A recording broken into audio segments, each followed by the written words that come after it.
ठीक है, अब एक रैपिड फायर राउंड। पता है ना, इससे बड़े बड़े नेता डरते हैं, लेकिन मुझे पता है कपिल मिश्रा डरते नहीं है। आपकी फास्ट बॉलिंग इतनी तेजी से आ रही है, हम तो डिफेंसिव बल्ला तो लगाने की कोशिश करेंगे ही। कहाँ चौके छक्के उड़ा रहे हैं, कहाँ डिफेंसिव बल्ला। Okay Kapil Mishra, rapid fire round. पहला सवाल, क्या देश में जातिगत जनगणना होनी चाहिए? नहीं, मेरे को इसकी बहुत गहरी समझ नहीं है, लेकिन मेरे को ये लगता है कि जातियों के आधार पर बांटना नहीं चाहिए। अगर कुछ जातियों के साथ अन्याय हुआ है, जो कि इतिहास है, तो उनके साथ न्याय होना चाहिए, और बाबा साहब अम्बेडकर ने उसके लिए एक पूरी संरचना रची है और उसका पालन होना चाहिए। रिजर्वेशन आरक्षण कब तक रहना चाहिए? देखिए, बहुत एक स्थिति है जब शायद जिन समाजों को आरक्षण की जरूरत है वो स्वयं बोलेंगे कि अगर बोलेंगे तो, है ना। लेकिन मेरे को लगता है कि मैं कपिल मिश्रा बताने का अधिकारी नहीं है ये बात। ओके, क्या राहुल गांधी देशद्रोही हैं?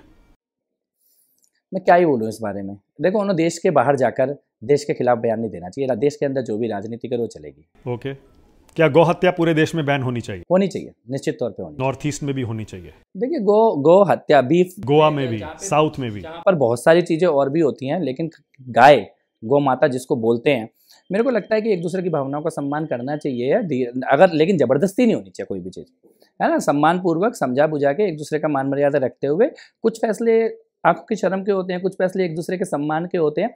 लेकिन हाँ, ये है कि बहुत सारे लोग, और मैं भी ये मानता हूँ कि गौ माता तो रोकनी चाहिए। क्या लव जिहाद अभी भी होता है देश में? डेफिनेटली होता है भाई साहब, मैंने आंखों से देखा है, और देश भर में कितने राज्यों में गया हूँ। अभी भी हो रहा है? 100% हो रहा है। क्या होता है लव जिहाद? लड़कियों को झूठ बोल के फंसाना और अपना नाम गलत बताना। देखिए, आपको मैं फिर से एक बात स्पष्ट साफ साफ बताऊं, लव भी होता है और लव जिहाद भी होता है। जहां पर नाम झूठा बताया जा रहा है, पहचान झूठी बताई जा रही है, वो लव जिहाद है। कलावा और तिलक झूठा लगाया जा रहा है, बाद में शादी के लिए धर्म परिवर्तन का दबाव डाला जा रहा है, और शादी करने के बाद भी उसको धर्म परिवर्तन, और धर्म परिवर्तन नहीं करे तो वहाँ पे ऐसी ऐसी बच्चियाँ हैं जो सूटकेस में मरी हुई पाई जाती हैं। ये लव जिहाद है, ये देश की एक बड़ी समस्या है। हजारों बेटियां के ऊपर बहुत बड़ा अत्याचार हो रहा है, इसको रोकना ही होगा। पर लव से आपको आपत्ति नहीं है ना? डेफिनेटली नहीं है। मतलब अगर हिंदू लड़का और मुस्लिम लड़की शादी करें अपनी मर्जी से, सब बताकर एक दूसरे को, तो कोई दिक्कत नहीं है? हाँ, और मुस्लिम लड़का और हिंदू लड़की करे, हिंदू लड़का और मुस्लिम लड़की करे, किसी में भी मेरे को आपत्ति नहीं है। लेकिन एक दूसरे का नाम एक दूसरे को झूठा ना बताए, झूठा कलावा और तिलक ना लगाए, झूठी पहचान ना बताए, धर्म परिवर्तन का दबाव ना डाले। ओके, शादी से पहले अगर प्यार होता है उसमें भी कोई दिक्कत नहीं है ना? मेरे को खुद हुआ है, मुझे क्या दिक्कत होगी? किससे हुआ है? नहीं, मेरी लव मैरिज है। हाँ, नहीं, मैं दूसरे धर्म की बात कर रहा हूँ। नहीं, देखिए, धर्म कहाँ से आ जाएगा इसमें बीच में? ओके, मतलब मुस्लिम हिंदू उसमें फर्क नहीं? इसमें धर्म बीच में आ कैसे जाएगा? भाई आप ही तो लव जिहाद कह रहे हैं। नहीं, लव, मैंने तो आपको बोला लव अलग है और लव जिहाद अलग है। जो सब कुछ बताकर हो वो लव है। तो अगर किसी ने किसी से कुछ छुपाया नहीं, पहचान नहीं छुपाई, नाम नहीं छुपाया, झूठा नाम बताना कहाँ से लव हो गया? ठीक है भाई, सलीम अपने आप को राहुल क्यों बताएगा अगर प्यार सच्चा है तो? ठीक है, क्या कोई मुसलमान देश का पीएम बन सकता है? बन भी सकता होगा अगर कभी जनादेश आएगा तो, लेकिन ये बात खाली मुसलमान बनेगा इसकी डिमांड क्यों करी जा रही है? धर्म देख के, धर्म के आधार पे पीएम क्यों बनेगा? जो देश का नेतृत्व कर सकता हो। ओके, वो किसी भी धर्म का हो, धर्म के आधार जिसको वोट मिलेगा। मेरे को लगता है कि ये सवाल होना ही नहीं चाहिए कि मुसलमान क्यों, क्या मतलब कोई रोक नहीं होनी चाहिए ना?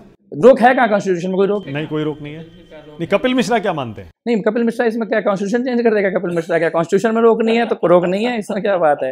हाँ, लेकिन देखो, एक बात तो माननी पड़ेगी ना, धर्म के आधार पर देश का विभाजन हुआ है, देश के 2 टुकड़े हुए हैं। आप इस चीज को भूल नहीं सकते। कोई बोले कि ऐसा तो कभी हुआ ही नहीं। हमारे क्या आज भी खतरा है क्या बटवारे का? नहीं, बंटवारे का खतरा हो या ना हो, लेकिन आप कहते थे ना कुछ कई मिनी पाकिस्तान देश में बने हुए हैं। जब सिमी जैसे आतंकवादी संगठन, और जिस प्रकार के एक जमाने में तो इस देश में जड़ जमा ही चुके थे ना, आज उनको जड़ से खत्म कर दिया गया है।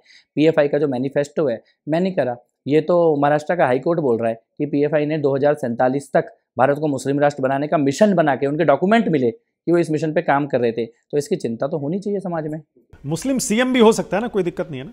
मैं तो आपको कह रहा हूँ कि धर्म के आधार पे सीएम या पीएम के बारे में चर्चा ही नहीं होनी चाहिए। मेजॉरिटी लाओ, सरकार बनाओ। ठीक है, ये भी ठीक है। क्या हिजाब पर बैन होना चाहिए?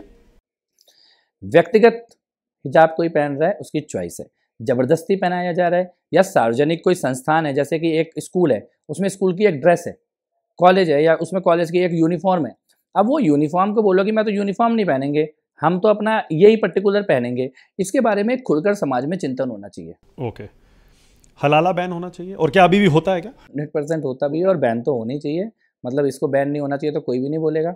आपने क्या ऐसी घटनाएं देखी हैं हलाला की? क्योंकि देखिए मुस्लिम नेता ये कहते हैं कुछ नहीं होता ऐसा, मौलाना भी कहते हैं कुछ नहीं होता।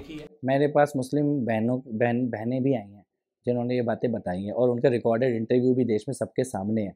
और चिंताजनक विषय, देखिए किसी भी धर्म में सुधार की गुंजाइश होती है। कोई धर्म ये बोले कि मेरे में सुधार की कोई गुंजाइश ही नहीं है, हमारे में तो कोई बदलाव होने ही नहीं चाहिए, तो ऐसे अड़ना नहीं चाहिए। सुधारों के लिए खुलना चाहिए। उसी तरह 4 शादी भी बैन होनी चाहिए। क्या ही करोगे 4 शादी करके, मतलब भाई साहब यहाँ लोग एक करके सोच रहे हैं अब 4।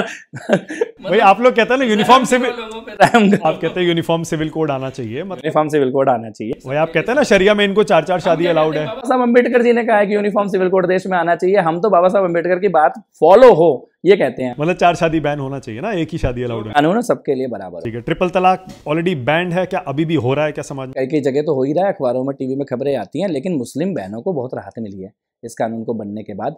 अरे डर पैदा हो गया, वरना तो क्या था कि गुस्से में भी 3 बार तलाक बोल दिया तो उसके बाद पहले हलाला होगा और उसके बाद घर पे रहेगी। ओके, क्या देश का हिंदू खतरे में है कपिल मिश्रा? हाँ जी बिल्कुल खतरे में है। कैसे? हमने अभी भी हमने कन्हैया लाल जी को खोया है ना। मैं तो उनके घर गया हूँ, उमेश कोहली जी के भी घर गया हूँ। खाली व्हाट्सअप डालने पर, एक व्हाट्सअप स्टेटस डालने पर उनका मर्डर हो गया।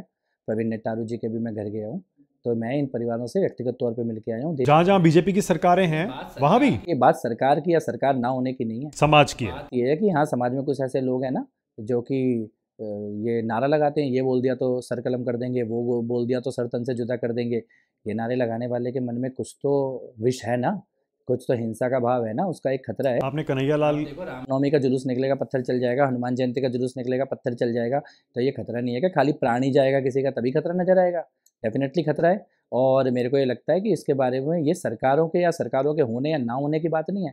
किसी सरकार के कारण कम हो सकता है, किसी सरकार के कारण ज़्यादा हो सकता है, लेकिन ये समाज के लिए चिंतन का विषय है। और खाली भारत में है ऐसा तो नहीं है, आपने ब्रिटेन में और जर्मनी में और इटली में और फ्रांस में और अमेरिका में जो हो रहा है, तो ये वैश्विक समस्या है। इसको इतना लोकलाइज नहीं करना चाहिए। ये एक पर्टिकुलर कुछ लोग हैं या है और उनके कारण समस्या है, इसको स्वीकार करके इसका समाधान किया जाना। आपने कन्हैया लाल घटना का जिक्र किया, वहाँ नुपुर शर्मा का एक स्टेटस कन्हैया लाल जी ने लगाया था।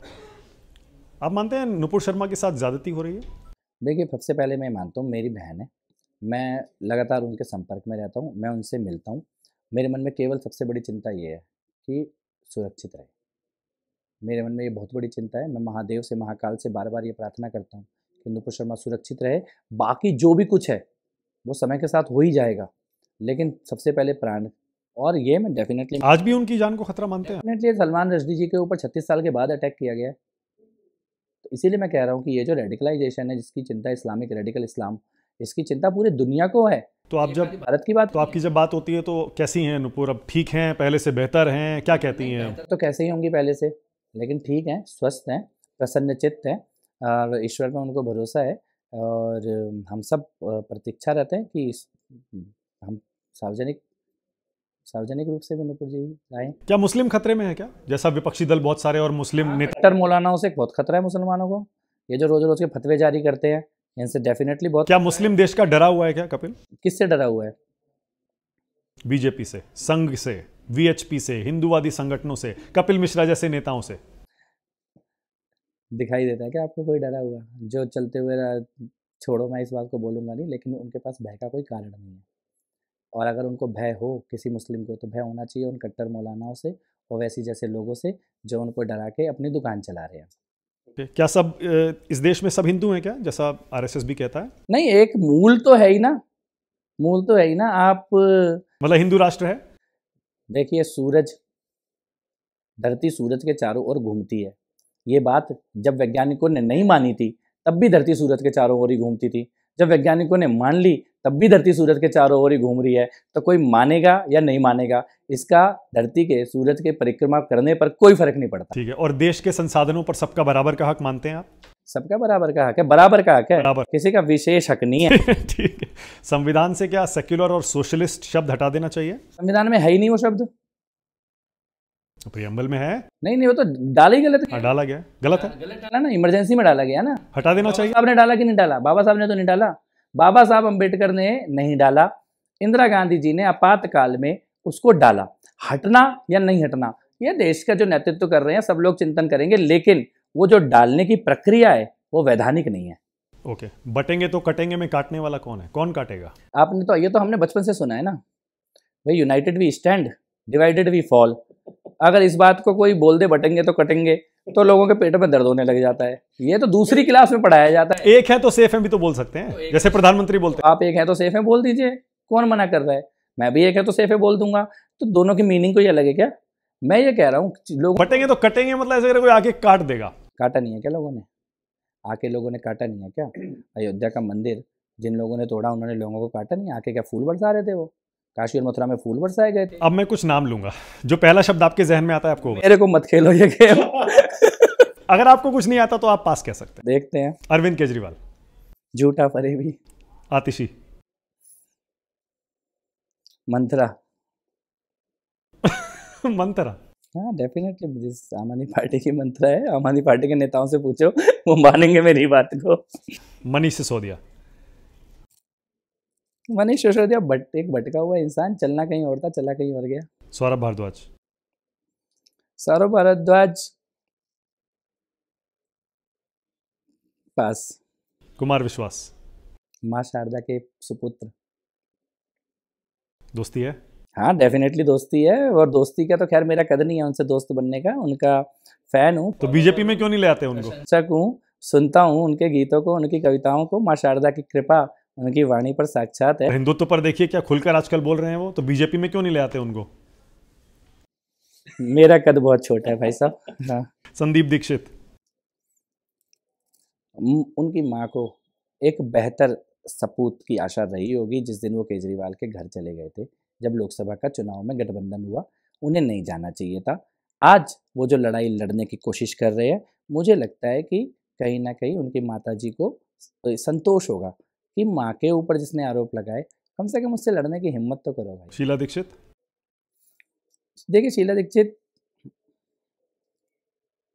10 साल बाद अगर मैं बोलूँ मैं शीला दीक्षित के भ्रष्टाचार से लड़ा हूँ, मैं एक शब्द में नहीं बोल पाऊंगा।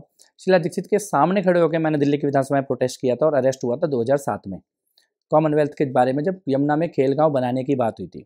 मैंने शीला दीक्षित को के भ्रष्टाचार के खिलाफ लंबी लड़ाई लड़ी। लेकिन आज अरविंद केजरीवाल का भ्रष्टाचार देखने के बाद मुझे ये लगता है कि she was a better CM. Rahul Gandhi.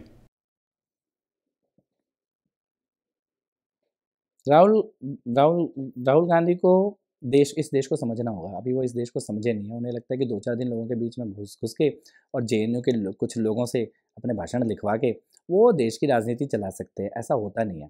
और वो अगर वो कठपुतली की अपनी डोरी तोड़ दे, जो जो डोरियाँ उन्हें चलाती हैं, तो मुझे लगता है कि कुछ वर्षों में इस देश को समझने लग जाएंगे। ओवैसी। हैदराबाद का चूहा। हैदराबाद का चूहा। चूहा? हाँ। क्यों? चार मीनार के बाहर ओवैसी है कहाँ पे? यहाँ पे आके जो भाषण आए हैं दिल्ली, आ जाए लड़ ले। लड़ रहे हैं, आ जाए लड़ ले। 2 सीटों पर उतारे दंगे के आरोपी। मैं तो कह रहा हूँ कि आना चाहिए ना। दंगे के आरोपी क्यों खुद ही आ जाए? सबसे बड़े दंगों के आरोपी तो वो खुद ही हैं। देखिए कन्हैया, ये अब कुछ हिंदू भाइयों की हत्या के बाद ओवैसी जी का जो रिएक्शन था कैमरों पर, वो ठीक नहीं था। और अगर उनको लगता है कि हैदराबाद में बैठे बैठे कुछ भी बयान देके इस देश का माहौल ख़राब कर देंगे, वो ज़माना गया। उनको तो बीजेपी का एजेंट बताया जाता है कि जाते हैं वोट काटते हैं मुस्लिम वाला ताकि बीजेपी को फायदा हो जाए। हमें क्या ही फ़र्क पड़ता है ओवैसी क्या करते हैं, और ओवैसी ने कहाँ पे कौन सा वोट काट लिया। बात यह है कि हैदराबाद की चार मीनार की 4 गलियों से बाहर ओवैसी का कोई अमानतुल्ला खान। अमानतुल्ला खान दिल्ली का अपराधी है। दिल्ली के साथ गलत किया उन्होंने। रोहिंग्याओं को, घुसपैठियों को बसाना, उनको पैसे देना, उनको राशन देना, उनकी बस्तियों को हटाने के लिए जब फोर्स आई तो उसके आगे खुद आके खड़े हो जाना। दिल्ली का एक अपराधी है और एक ना एक दिन वो अपराध की सजा ईश्वर देगा। वाजपेयी जी। माँ शारदा के एक और सुपुत्र जिन्होंने इस देश में बदलाव का शुरुआत की है, और आज जो भारत दिख रहा है उसकी नींव का निर्माण वाजपेयी। मनमोहन सिंह। हो सकता है वो अच्छे व्यक्ति हो, मैं तो व्यक्तिगत तौर पे जानता नहीं हूँ। आज वो चले गए हैं तो क्या बोला जाए, लेकिन सरकार उनकी ठीक नहीं चली। हम तो तब युवा थे, मजा नहीं आया उनकी सरकार में, दुख हुआ। राजीव गांधी। राजीव गांधी के बारे में मैं क्या बताऊंगा? आप तो उन लोगों के पूछ रहे हो जब मैं 8-8, 9-9 साल का था। लेकिन आपने पढ़ाई की है सारी, विचारधारा की लड़ाई है, तो एक विचारधारा वो है कांग्रेस की जिसमें नेहरू जी, इंदिरा गांधी, राजीव गांधी। जनादेश का अपमान करने वाले व्यक्ति के तौर पे मेरे को राजीव गांधी लगेंगे। जनादेश था, आप चाहते, शाहबानो के केस में जो फैसला लिया गया वो लेना गलत फैसला था। देश के ऊपर भारी पड़ा है उनके बोफोर्स घोटाले देश के ऊपर भारी पड़े हैं। इंदिरा गांधी जी की हत्या के बाद जो सिखों का नरसंहार हुआ उसमें उनका जो रिएक्शन था, देश आज तक उसकी कीमत चुका रहा है। तो और इंदिरा जी और नेहरू जी, उनके बारे में क्या विचार है? मैं क्या ही, आप और पीछे ले जाओ तो फिर बाबर अकबर तक ही ले जाओ, तो उनके बारे में आजकल तो राजनीति में आते हैं ना, सरदार पटेल आ जाते हैं, भगत सिंह आ जाते हैं, फिर महात्मा गांधी, बाबा साहब अम्बेडकर, सब आते हैं, और आप लोग ही लाते हैं। नहीं नहीं, आने दीजिए, मेरे कोई विचार नहीं है मुझे करावल नगर का चुनाव लड़ना है और जीत के पार्टी को। आखिरी नाम नाथूराम गोडसे, जो हमेशा जिस पर विवाद होता है।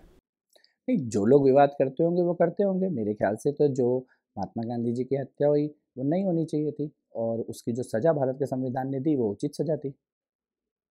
बहुत बढ़िया, thank you so much Kapil Mishra, बहुत मजा आया मुझे आपके साथ ये इंटरव्यू करने में, बहुत मजा आया, थैंक यू।